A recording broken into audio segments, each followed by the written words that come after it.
Good morning, everyone. Um, Please forgive me, I'm fighting a cold, so I hope I don't cough too much for you. So hearing you go around the room, I understand a good number of you are mental health providers. And so this will be a review for you. Now, do we have a clicker? How do we work that? I can give you a clicker if you want, otherwise I can do it. Yeah, I'll do the clicker. You want the clicker? It's the only control I have today. If I had any other control, it would be 75 and sunny. All right, thank you. So I am NAMI's Director of Children's Programs and Multicultural Outreach, which means I do a host of trainings for the general community. We do trainings for parents, we do trainings for educators. NAMI fought hard to get legislation so that educators needed to have at least 2 hours of mental health training. And then we went back to the legislature and fought so that then they have an hour of suicide prevention training. And the legislature said, fine, but you'll have to do this training for us for free, for anyone that asks for it. So we do trainings, and since then, we have developed training for high school students, where we go into the schools and do training around the warning signs of a mental health condition, warning signs of suicide, and what to do. In every community we go into, we tailor the resource information for that community, so people aren't getting generic community information. They're getting really specific information about what's in their community. In addition to that, we work with a multitude of cultural groups. We've developed cultural trainings. Right now we're in the process of developing suicide prevention for the Hmong community, working with the Hmong community because they've had a number of suicides. And so I'll go over more of the training as the day goes, as the morning goes along. So I tend to be long-winded. I'm going to really try and stick to the 40 minutes. All right, we're off. So what are mental illnesses? Well, mental illnesses are brain disorders that can affect people of all ages. They affect how a person thinks, how they relate to others. They can have a huge impact on a person's life. We tend to think differently about mental illnesses because the symptoms of the illnesses are behaviors. And because the symptoms aren't as visible as other types of, and I use this word loosely, but disabilities. I don't believe that all mental illnesses have to be are considered a disability.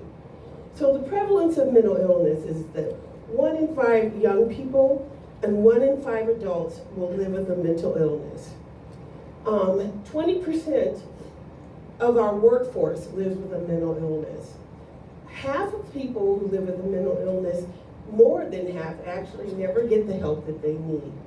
The average number of years that somebody lives with a mental illness before they seek help is 11 years. Used to be 10, now it's 11, right? So that means half the people who live with a mental illness get help for their mental illness from onset to 11 years, and the other half 11 years to end of life. Now we know that there's treatment for mental health conditions. We know early intervention and early treatment can make a difference both emotionally and physically. We know mental health is tied to physical health, but we know they're intimately tied. We also know that people who live with untreated mental health conditions have a shortened lifespan. So it's really important for people to reach out and get the help. There are a lot of reasons why people don't get help. Anybody want to take a guess, some of you mental health people? Yeah.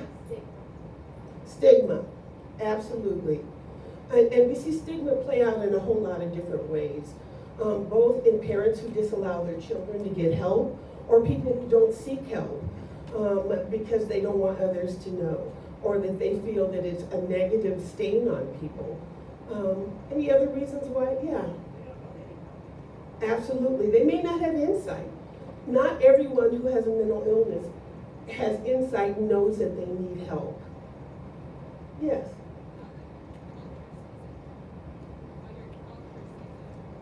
because of their culture, that the culture doesn't support reaching out and getting help. Absolutely. It was, yeah. Cost and insurance. So there's a lot of reasons why people don't reach out and get help, which is why I'm glad to see all of you in the room today, because you have the cure for most of those reasons, right?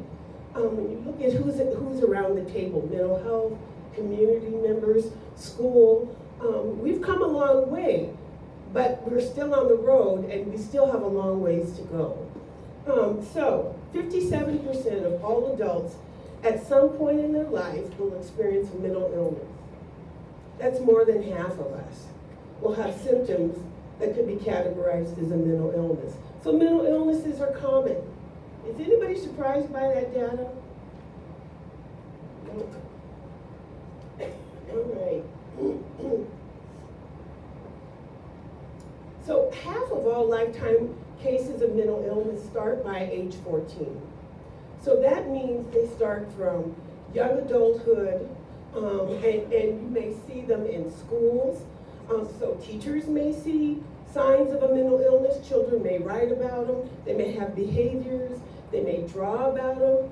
Another 1/4 happens by the early 20s. So when a young person is going out into life, maybe moving off to college or moving off to school, and then the last quarter from the early 20s to end of life. So for educators, getting educators educated about mental health conditions, it's really important because you're the people who may be the first eyes on a child who may be struggling. So why don't parents know all the time? Well, if it's your first child and this is how they are, how would you know? What would you compare it to, right? Perhaps you grew up in a family where somebody had a mental illness, right? And so there are a whole lot of reasons why parents may not see it. Sometimes children's behavior is different at school than it is at home. It doesn't mean anybody's doing something wrong. It's different that the environment may be more suitable in one place or the other.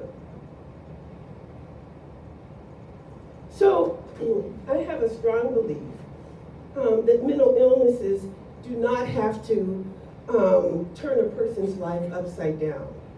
I have 2 children who live with mental illness. I don't know how many of you know that everyone who works at NAMI either lives with a mental illness or has a family member. It's one of the requirements to work at NAMI, which makes it difficult to hire people. But it's one of the few places where people, when they come for their interview, can feel comfortable to say, I live with depression, or I have 2 children and one lives with autism and anxiety, so I may have to be out for that. So all of our educational materials are written from a lived experience. So you get the clinical information, but the lived experience, which looks very different than just clinical information. So 2 minutes about why I put this slide here. For a lot of people who don't get the help that they need, this may be what their future looks like. It doesn't have to.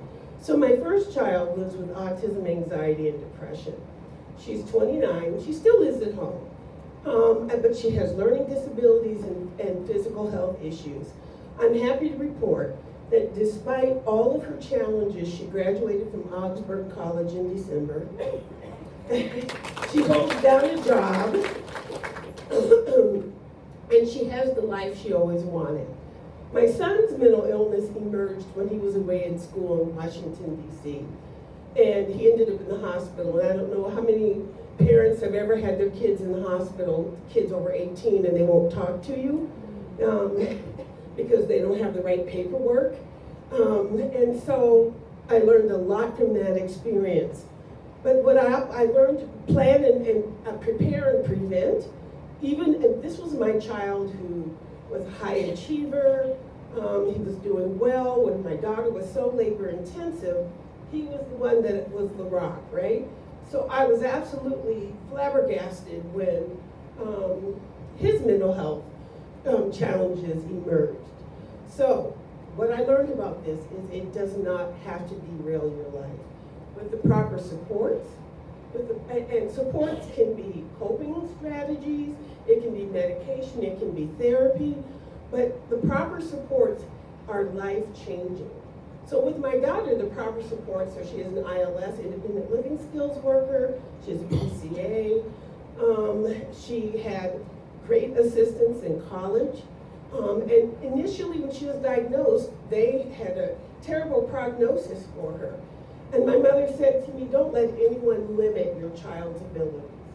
And so this does not have to be the case for the people that you serve and that you seek to serve. All right. We're not going to go into all the mental illnesses, but I just wanted to just briefly talk about the list of mental illnesses in case someone was unaware. There are mood disorders under that, which is an umbrella term. And under mood disorders are depression, dystemic disorder, bipolar disorder. There's anxiety disorders, which is an umbrella term. And under that, you have general anxiety disorder, panic disorder, phobias, etc. And then we have the new disruptive impulse control and conduct disorders, under which you will see ADD, ADHD, schizophrenia, OCD, and PTSD. We're not going to go into the symptoms today. We don't have time, but because we are in Minnesota, we have the highest concentration of people who come from war-torn countries. We have the highest concentration of people from Somalia. We have the highest concentration of people of Hmong people. We have high concentrations of Karen people, as Sudanese people, and Eritrean. So all of these people have come from war-torn countries and had very different experiences, usually associated with trauma. So I just want to take a second and talk about trauma. So trauma is any experience that threatens the life or the physical or safety of someone. It's when someone's ability to deal with it has been exceeded, and trauma is in the eye of the beholder. You can have a set of twins that experience the same situation. One person may experience a trauma behind it, the other one may not. We see quite a large number of people who come through our doors living with trauma, and it is expressed differently depending on their cultural background. Children can experience toxic stress from trauma, excuse me. But for most children who are experiencing trauma or toxic stress, their main job is to keep themselves safe, and that's their primary motivator behind behavior. All right, go. So, given our diverse communities, I just want to quickly go over the kinds of things that might constitute a trauma. Violence. I want to point out poverty constitutes a trauma. Threats of terrorism. Oh, thank you.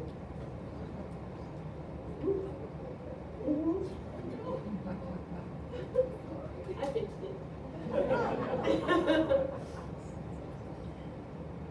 Everybody at work has got this, and it was only a matter of time. Honestly, I knew it. No matter how much you wash your hands and you work with germy people. Anyway, so I just want to say a couple of things. That the more types of trauma that a person experiences, the more likely that trauma will result in an effect on their mental health. So 1 in 4 children has been exposed to a traumatic event. So that tells you that trauma is common. And as anybody who's looked at the ACE studies will tell you that trauma is very common, and it does have a lasting and can have a lasting effect on children. So early intervention, even for very young children, is really important. All right, so I just want to say one thing, that sometimes people who need help look a lot like people who don't need help. And so because we don't see What somebody may be struggling with doesn't mean that they're struggling any less. And sometimes they may not give us good clues about their struggles. So sometimes we may have to ask the right questions. So I never go anywhere without at least doing a few minutes of suicide prevention. I just can't help myself. It's an opportunity. So, you know, I want to talk about suicide as a community health problem. It is a very personal problem, but it is a community health problem, so much so that the Surgeon General's report in 1999 reported that suicide was a public health issue. And by doing that, they started to funnel money into suicide prevention programs. And initially, we had huge amounts of money for suicide prevention. And then the money started to dwindle down. So the Minnesota Department of Health has suicide prevention funding for state initiatives, just so you know. And so in 2001, it was over $1 million. Then it dropped down to $90,000 over the next 10 years. And now it's at about $755,000. But thank goodness for our community health approach to suicide, because that's what brought us the Text for Life, the text hotlines, and the suicide hotlines. All right. So I just wanted to give you just some perspective on suicide. That nationally there are 47,000, and I suspect actually more than that, confirmed suicides. So what's not in that number is if the suicide isn't confirmed, things like people who it may be a drug overdose, but they're not certain that it was a suicide attempt, or car accidents. So if it isn't confirmed, it doesn't reach that number. So we know that number is low. To understand the scope of suicide, someone attempts suicide every minute in the United States. Someone dies by suicide every 13 minutes. And suicide is one of the most preventable deaths. So we have to do better. Okay. All right. So suicide doesn't just impact the individual who attempts, and it doesn't just impact the family. When we talk about it being a public health and a community health problem, you know, we look at this model. So in the center you have the individual, the person who may be struggling. But then there's a ripple effect. It affects family and peers, community, and society. So I think about the suicide of Robin Williams. Most of us didn't know Robin Williams, but his death nonetheless impacted us. Do you remember when they reported it? So the week that they reported it, they had lots of media about it. It was everywhere. And the number of calls of concerned parents increased dramatically. We had a number of calls from the media for people who were attempting in a large way. I won't go into details, that we managed to shut down so that we didn't start contagion. But so a suicide doesn't just impact those that know the person. And same thing with Bourdain and Kate Spade. Those suicides were very public. And so after each one of those deaths, because the media reported the suicides in an unsafe way, we started to see contagion. We saw an uptick in suicides. So it is a community health issue, which means as a community we have to deal with suicide. And that means that we get trained, and it means that as practitioners we learn how to do counseling to family members whose family member may be suicidal, especially for family members who have things like the most lethal means, which are guns.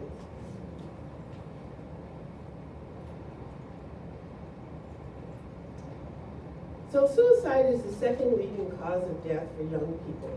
It used to be the third leading cause of death for young people nationwide, and the second in Minnesota. Nationally, they have caught up with Minnesota. We have a high suicide rate. So this slide is to show you that suicides are increasing. And if you look at this slide, well, probably, so it shows you on the bottom a steady increase of suicides since 2000. We had an uptick in 2011. Anybody want to guess why that happened? What was that? The recession, absolutely. And it continues to increase. So when we look at Minnesota resident suicide deaths, and you look at male and female, while women attempt more, quite, at a much higher level, men die by suicide more. Anybody want to guess why?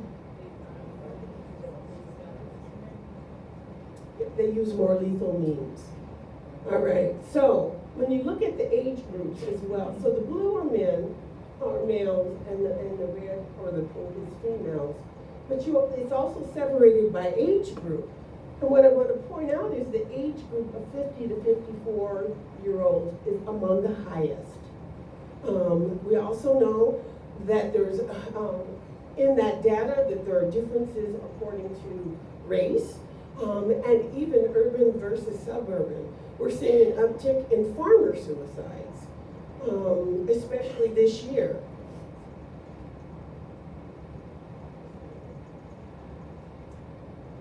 So this is the rate per 100,000.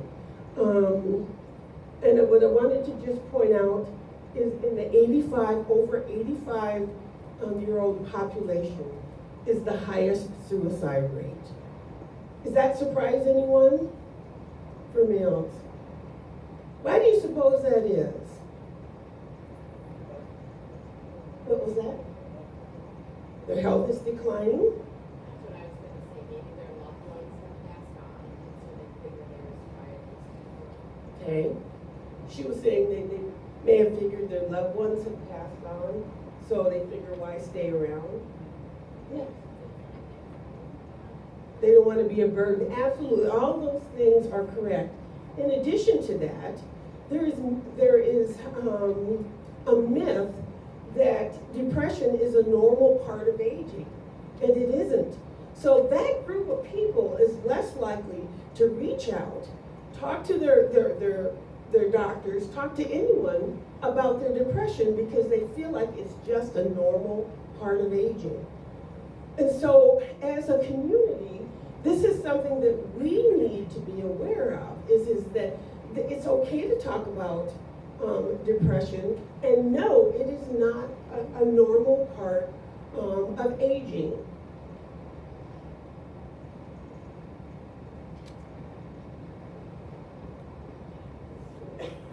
All right, so the most frequent method of attempt is overdose. Now, in certain cultural communities, that is not the case.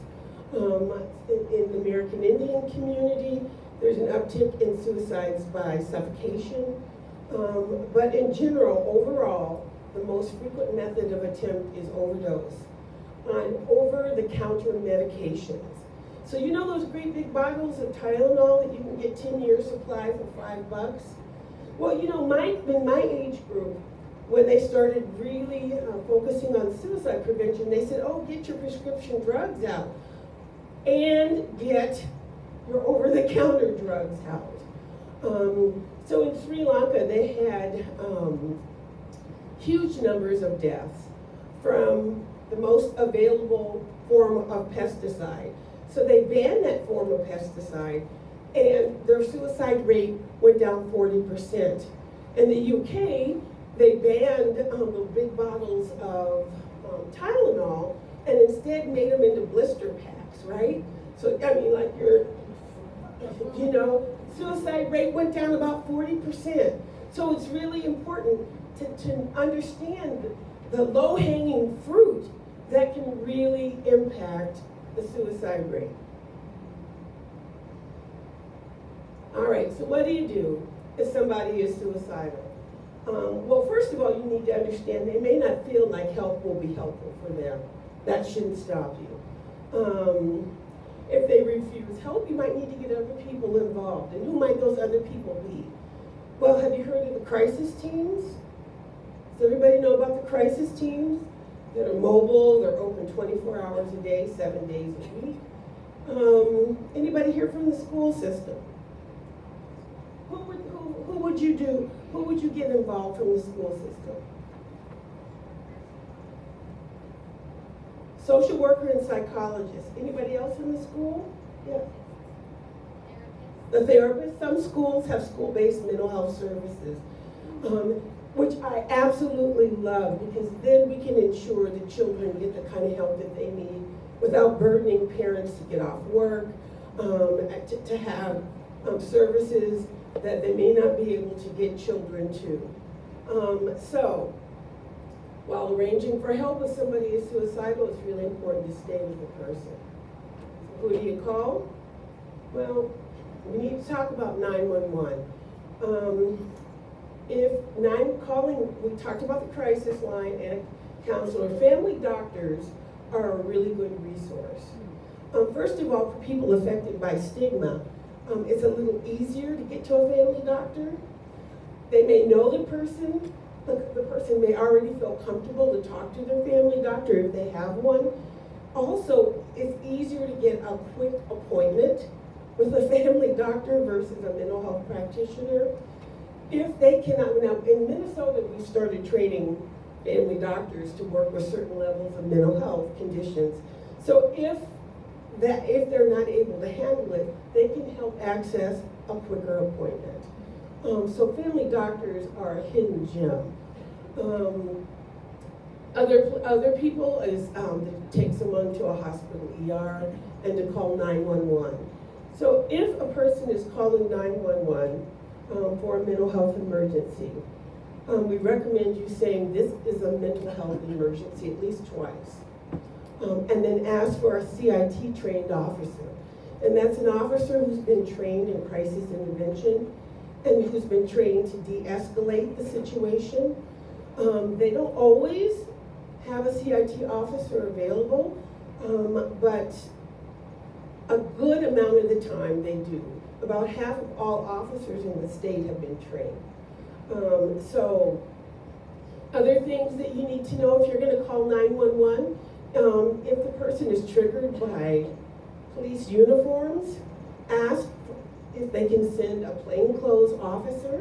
They will not always be able to honor that call, but that's really important. If you're going to call 911, you need to let them know what is and is not a risk of them coming.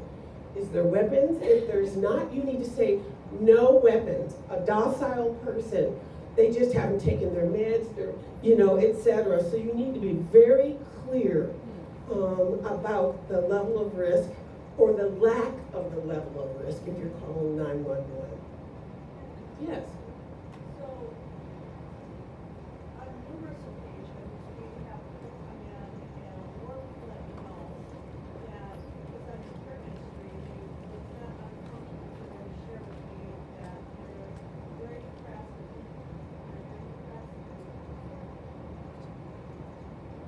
Depressed and they are thinking about taking their life. My first question is, are you currently seeing a mental health therapist? And if you are, then I would like you to call them while I'm standing here. And oftentimes that alone will just de-escalate it.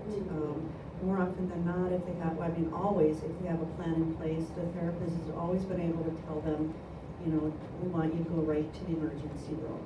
But oftentimes that will be, the only thing I need to do is just stand there and say, I'm gonna stand here while you talk to your therapist and let them know what's going on, so.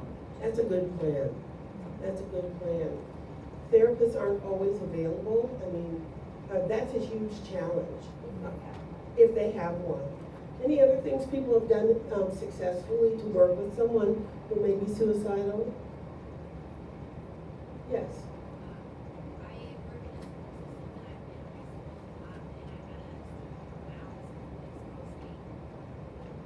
I had a student come to my office a couple weeks ago saying that he didn't have a plan, but he had been actively thinking about it for a couple weeks now, and he just had not told anyone, and he was the first person, or I was the first person he came to.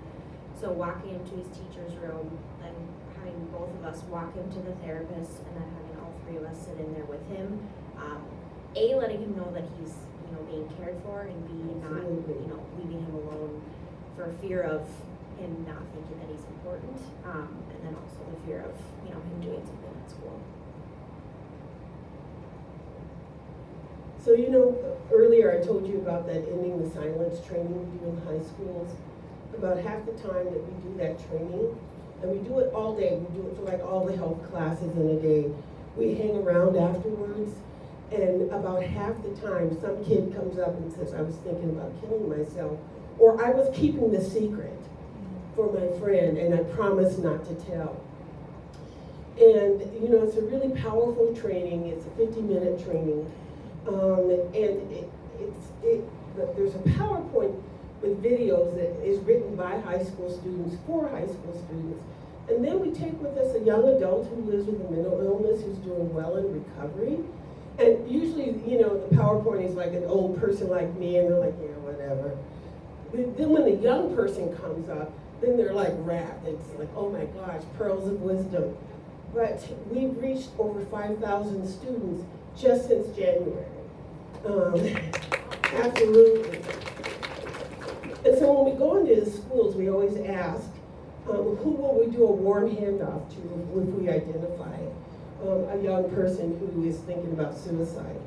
So in most of the schools, we ask if they will allow us to do a suicide prevention training for staff as well. Because we tell the message to the young people is talk to a trusted adult. And then we were realizing the trusted adults were saying things like, "God, you'll get over it. Yeah, I remember when I was your age," you know, like the wrong things, right? So we realized we needed to train the trusted adults about what to say and what not to say. And so about half the schools will let us do the QPR. We do it for free because we seek funding to be able to do suicide prevention. But that's a really powerful program. And now we're rolling out a middle school curriculum because that curriculum just did not work well. It wasn't developmentally appropriate for middle school kids. So right now we're testing a middle school curriculum to do some of the same things. And my hope is in the next couple of years, we'll develop a curriculum that will be instituted in the schools for younger kids to give them language to identify how they're feeling so that we can identify some of the challenges that they may be experiencing early. A lot of times kids don't talk about it because they don't have the language to talk about it.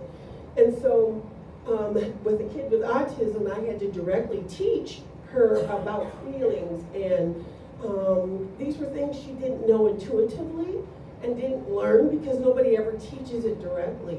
Well, we know that anxiety starts very, very young, and kids often don't talk about it because they've had it so long. It's just normal. Or they don't have the language to say, you know, I'm really feeling stressed today, you know.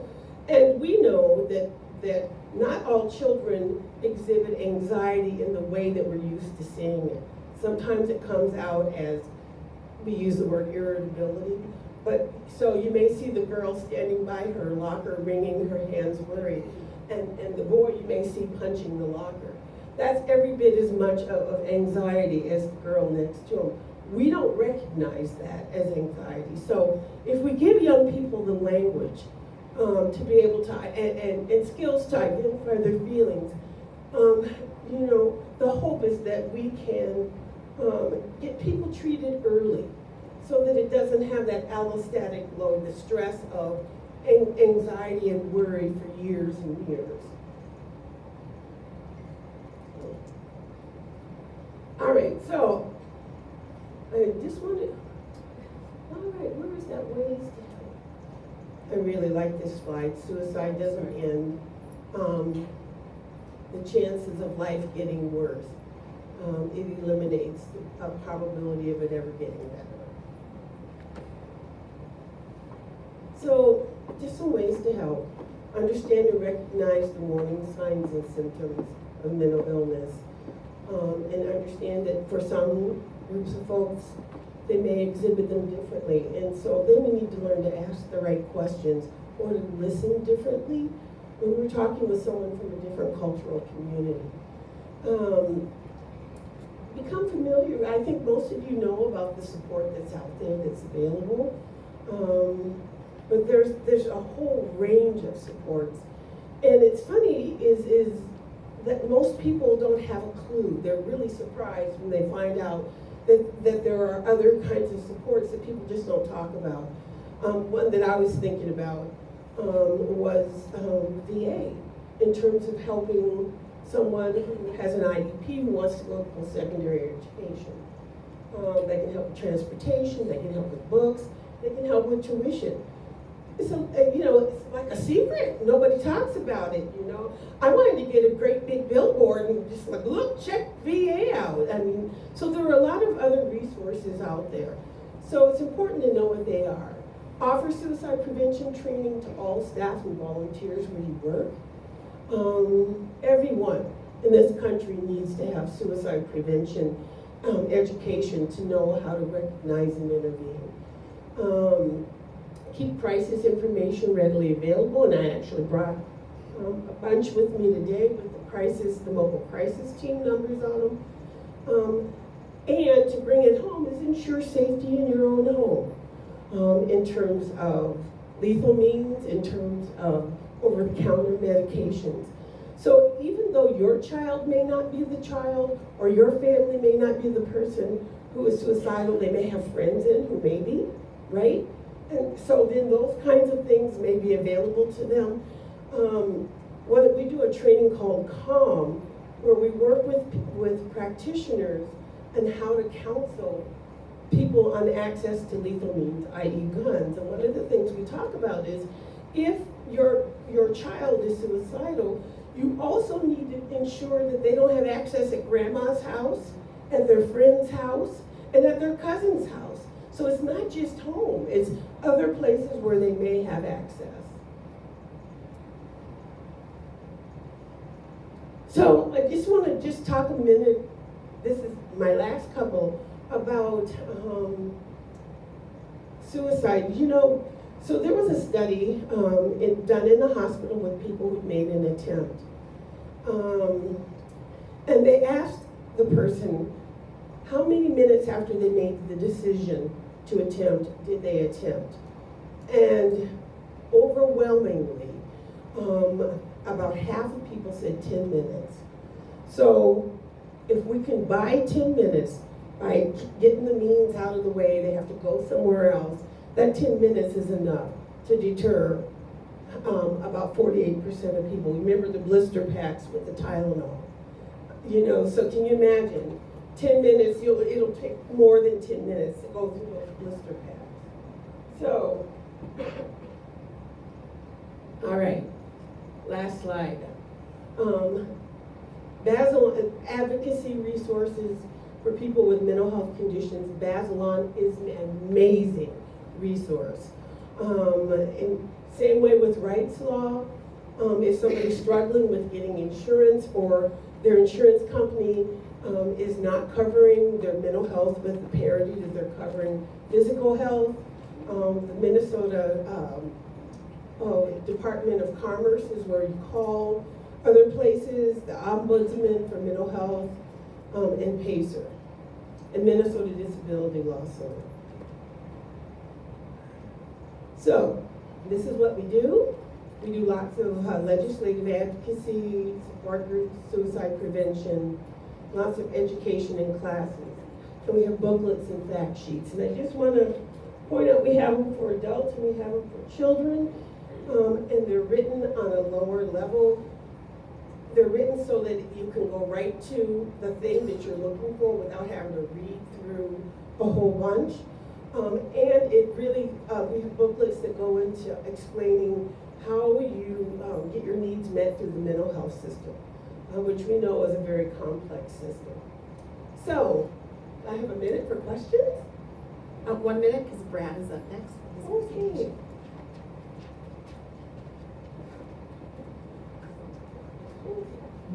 We'll save more time for more questions maybe after all the presenters have presented. All right. So thank you so much. Thank you. And now we'll have Brad with Scott County Children's Mental Health Services.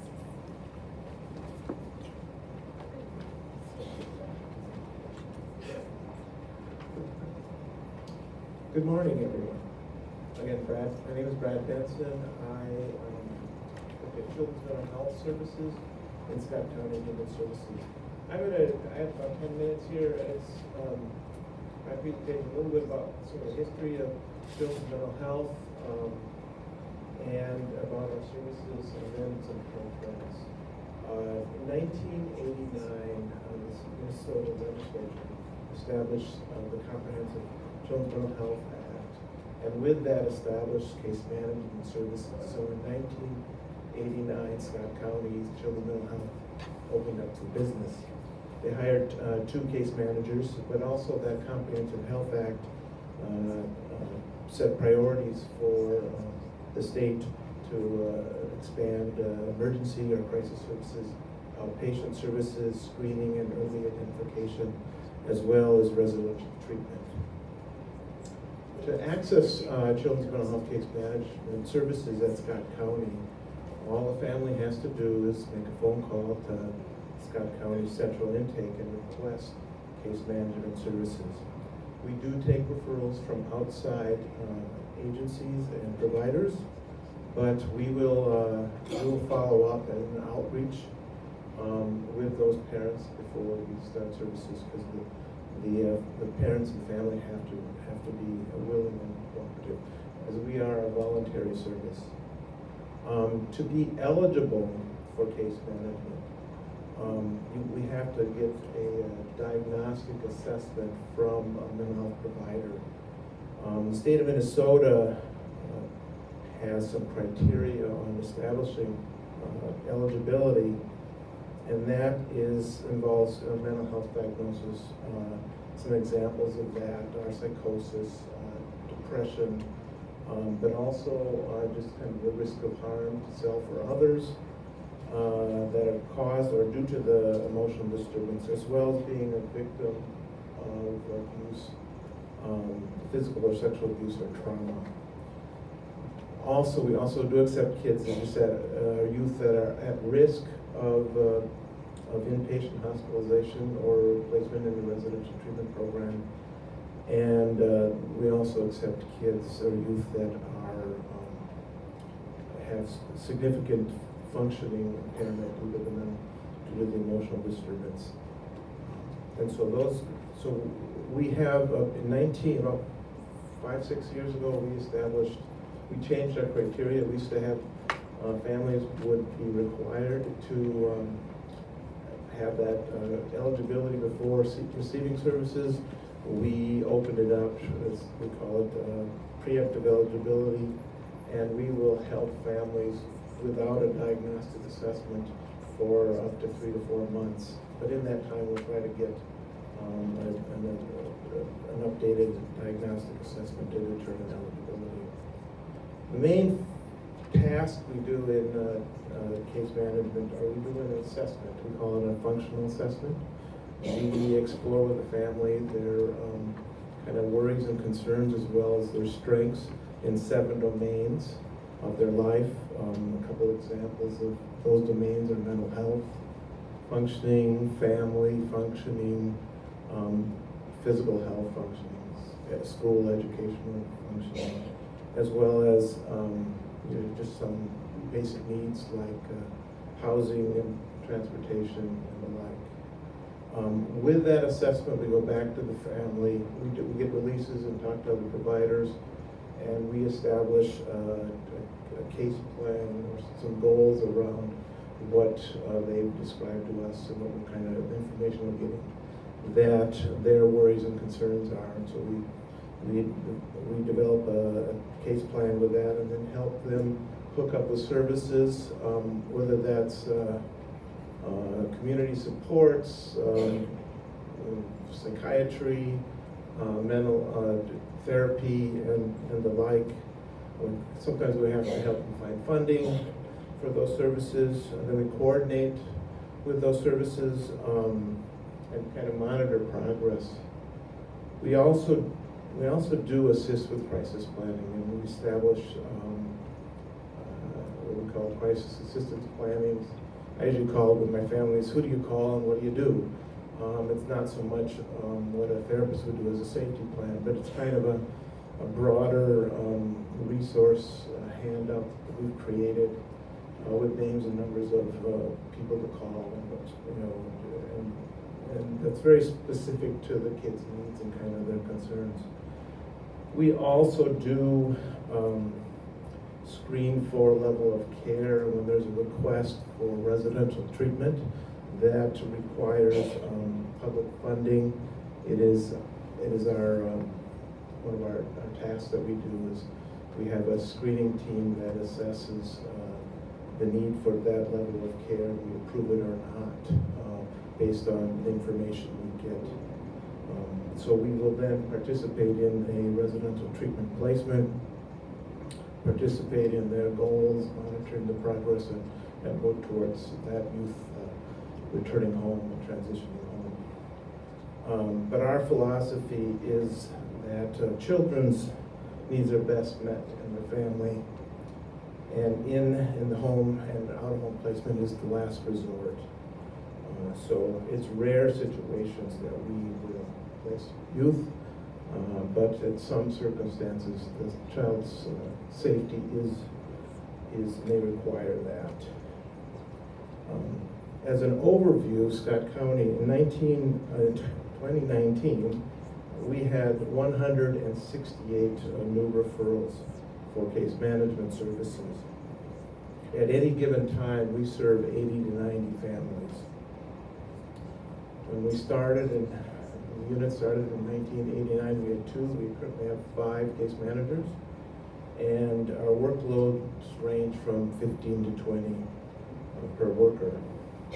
Some of the trends that we observe is that there's elevated complexity to our cases. We see a lot more mental health in parents. We have a lot more challenges with trauma with the youth as well as in the family. Financial struggles, poverty are always also make that for those cases to be more complex. And we're also seeing more severity of safety concerns for younger youth. And we also are experiencing a concern about shortage of services. Child psychiatry is a challenge to find. Foster care respite is a challenge for us to access. Residential treatments have been closing and have long waiting lists. And other in-home supports like finding PCA, as it is, they don't pay well, and it is almost impossible sometimes to find outside providers. If you can find a family member who's willing to be PCA, that's the best way to go. But finding some of our families are isolated, and it's not always an option. I've been at Scott County 26 years. So my own observations of changes, I thought this was kind of fun as I was reflecting, is that back in early 1994 when I started, we had one computer monitor for our whole unit and we shared it with adult mental health. And I'd log on and I'd assign myself a case. And I think if we put in some diagnostic information, and then I had handwritten case notes, handwritten case plans, and I had a push-button telephone with no answering machine. Today, we have a statewide data management system called SSIS, where we have to put in, I don't even want to talk about all the data we have to put in, from ICWA verification to diagnosis to billings information and the like. And we have laptops and cell phones, and we can be contacted at any time and any minute. Also, the work has changed. When I was started, we tended to see youth 6 to 24 months. Right now, I would predict my average is 3 to 6 months, as well as and also in addition to the complexity. I believe we have a higher percentage of adopted kids in our caseload than And a lot of these young people that are most complex cases come with some kind of neurological challenges, whether that is from trauma or whether that's from some fetal alcohol effect or autism, or just kind of developmental disabilities or lower cognitive functioning. And then throw in the trauma and past abuse, and especially if you had your rights terminated, or kids have been in foster care and multiple placements, and then landed in an adoptive home and they're struggling. These are our toughest, most challenging cases. And the challenge is that back in the 90s and 20s, we would have 1 or 2 of those cases for our unit. Right now, we have 2 or 3 of those cases for every case manager. So that is a brief summary of our services. If there's any questions, I will open it up. If not, I will pass it on to Lori.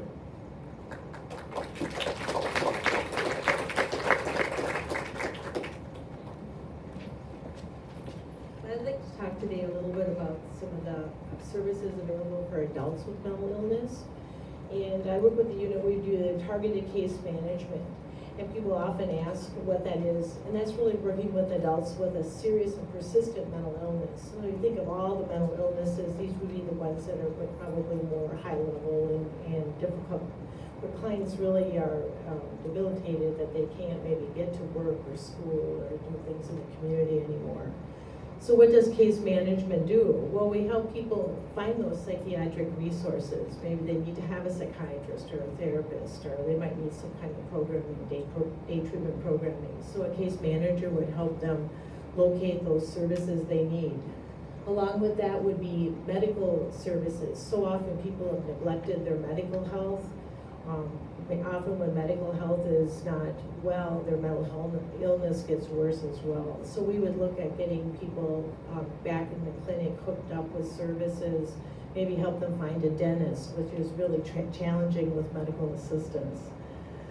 Many of the clients we work with also have chemical health needs, so we would assess that and look for services in the community that they can access to help them deal with their chemical health, maybe get some sobriety.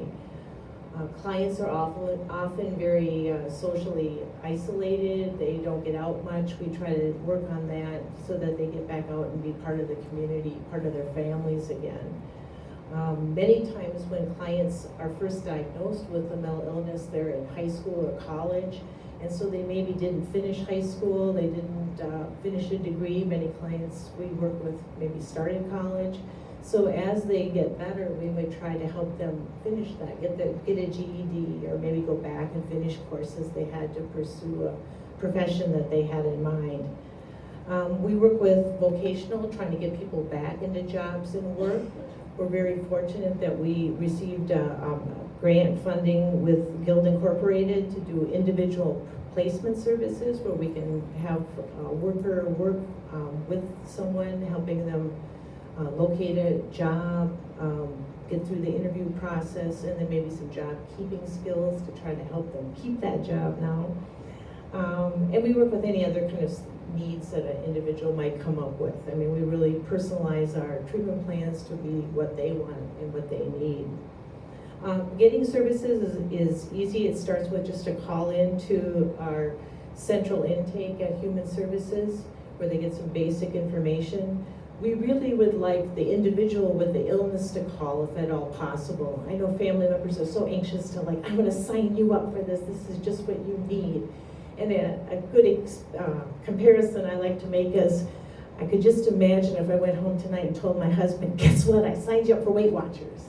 I can just see his look in his eye. And that's kind of what happens when these family members come home and tell their ill one, even though the person might say, I have problems, I need some help. They need to be on board from the beginning. This is a voluntary program. So once we get into, they made that first contact with the adult mental health unit, we'll get notified and we'll have a worker reach out to the individual so that they can really sit down and talk about what do they need, what do they want, what are they looking for. In order to qualify for TCM services, we do need to get a diagnostic assessment, and that person could maybe help get that started if they don't have one or hadn't had one recently. We also, let's see, my notes, big notes, so I don't need my cheaters. They also would like to look at what do they need in the meantime. Sometimes we get people started with medical assistance applications or some of those things while they're in the assessment process, so that we don't have to wait long for those services to begin.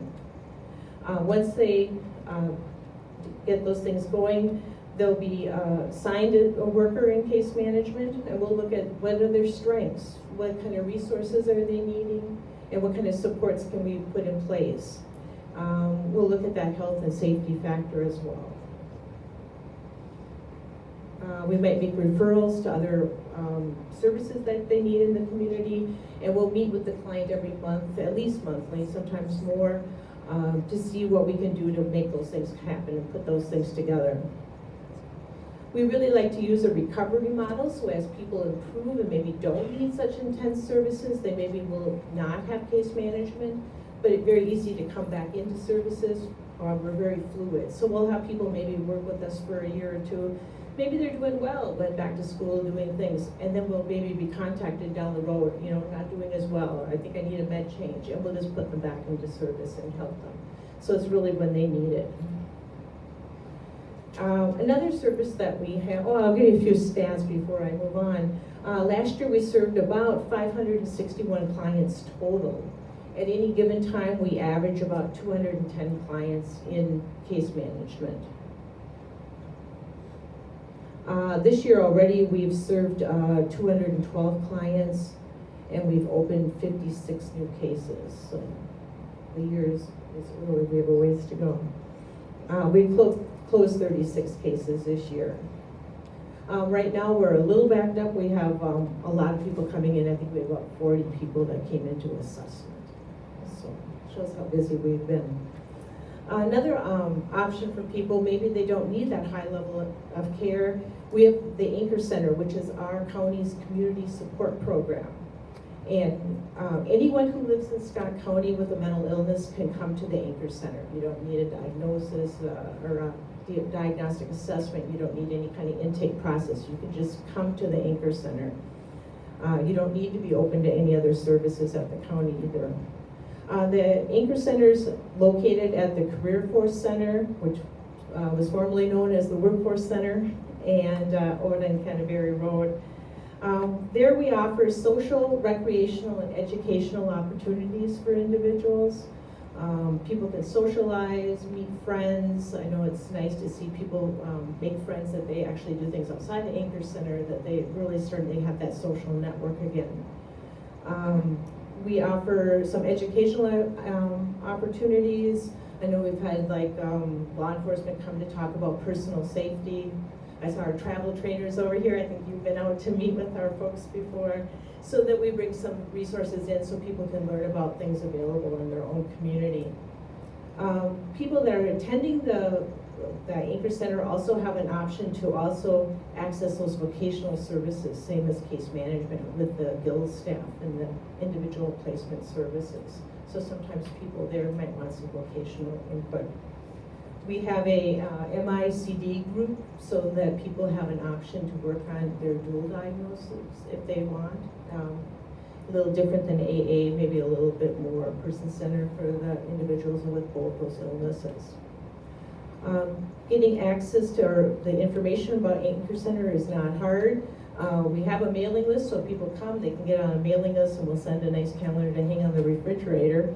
But if people are interested in looking at this, or maybe they're more techie than I am with the refrigerator reminders, we're on the county website. If you go to the Scott County website and go to Adult Mental Health, the Anchor Center will have links that will take you to the calendar of the month, newsletter, what's going on currently, so people can easily come on down and check us out if they have a mental illness and want to have that support. I don't know if anyone has any questions? Yes. I was wondering if seasonally you see an uptick in different months of the year. Seasonally, do you see an uptick, like if it's worse in the winter, or? or anything like that when you see more cases or more calls? I think we do it, with case management, I do that long January month we had where there wasn't any sun, I really think that affected people with mood disorders and things. We saw a lot of people, holidays are sometimes harder, a challenge for people. And there's people that just different times of year have an illness. I mean, it's easy on a day like today to say, oh, it would be easy if you're depressed, this would make it worse. But we have some people, even spring and fall will make a difference for them. And so they may come back to case management because it's a time of year where they really need that support. Thank you.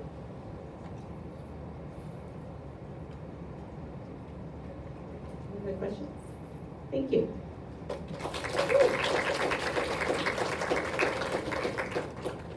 So much. Thank you to all our presenters today. This information, I think, was great to see everybody listening so intently. NAMI is a great organization, and mental health is certainly an issue that we all need to be educated more on, so we can help those, our loved ones especially, that need that help. So thank you so much for this presentation. And we are going to move on to fish business. And while we're doing that, now we also have the time where if you are an organization and you have an event, you can announce that or any other special announcements. But we're going to start at this side of the room. Terry has a microphone. So if we're going to start here and work our way that way. So raise your hand. So just something from there's a collaborative effort in Scott County, our Scott County Health Improvement Committee. Those of us that do active living put together a how to stay warm, active and safe this winter. So if you want these for your church or office or clinic, let me know and we'll get them to you. I just want to mention that Second Harvest has their food distribution this evening south on Highway 13, about 2 miles past downtown Prior Lake. All you need to do is bring some kind of an ID to indicate where you live. It doesn't matter if you live in the county or not. They just have to tally up where people are coming from. You get 2 boxes of groceries for free. That includes meat, produce, and other dry goods for anyone who wants to come. No eligibility requirements.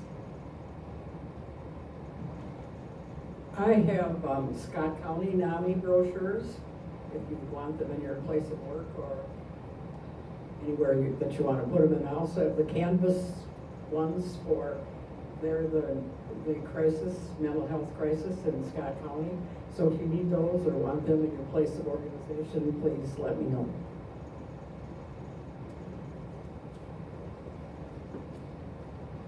So if you are here for the first time and you've not had an opportunity to tour our Heart Warehouse, highly recommend it.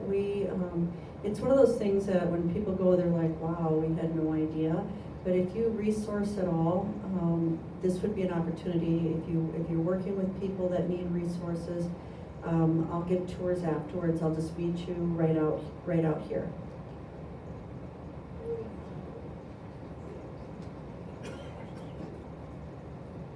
Step over here so I can see everyone. So you might have heard my introduction that I'm the new law library director at Scott County, and I think when people hear that, they don't really understand what it is, and it can be a really limited scope position, but what I hope to do with it is much broader. And I come from a background of social work. I have my master's in forensic psychology, and then I'm in law school right now. And so I kind of want to put everything like that together. As you guys can see here, everyone here is pretty much social services, right?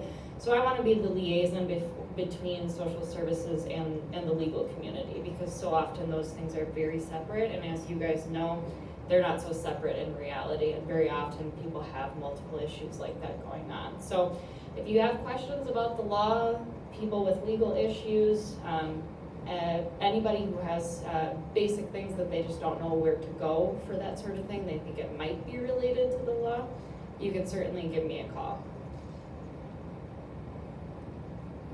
Anybody else have any announcements? One more.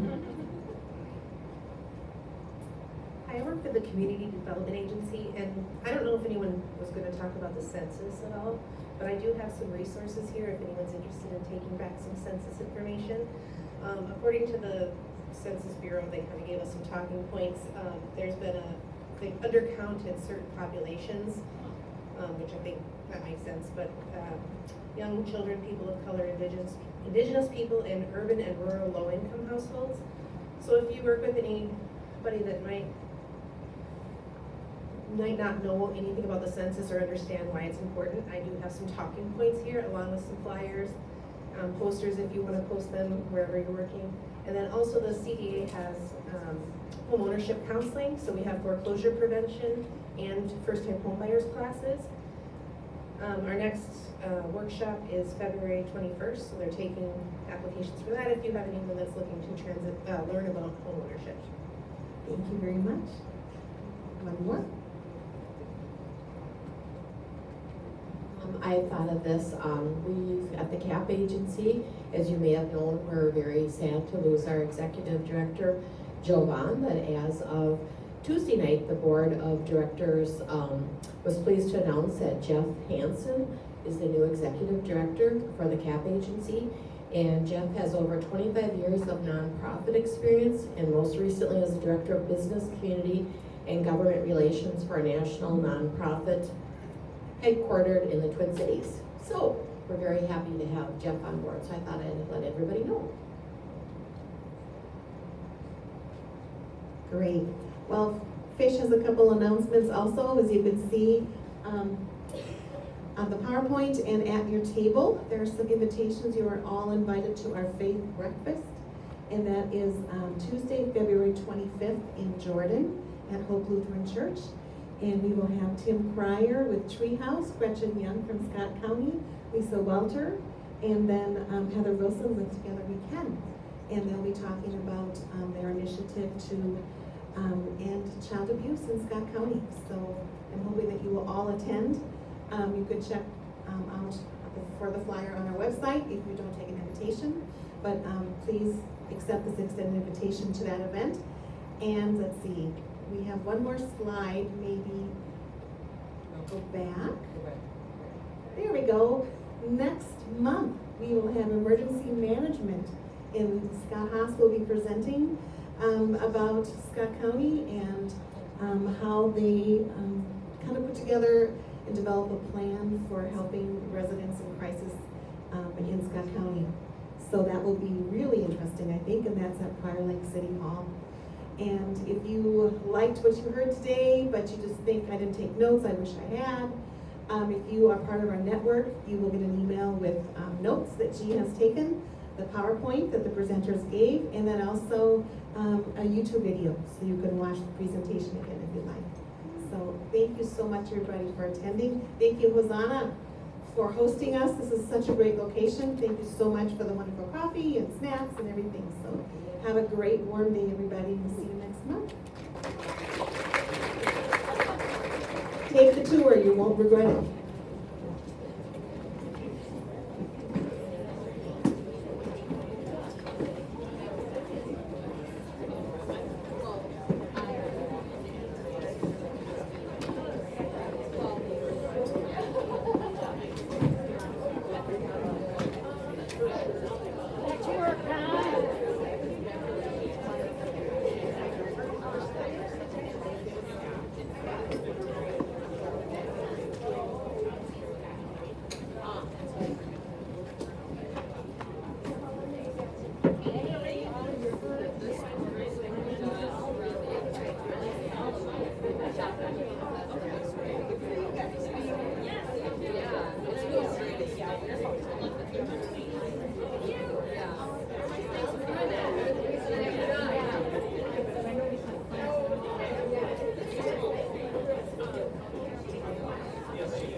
Next.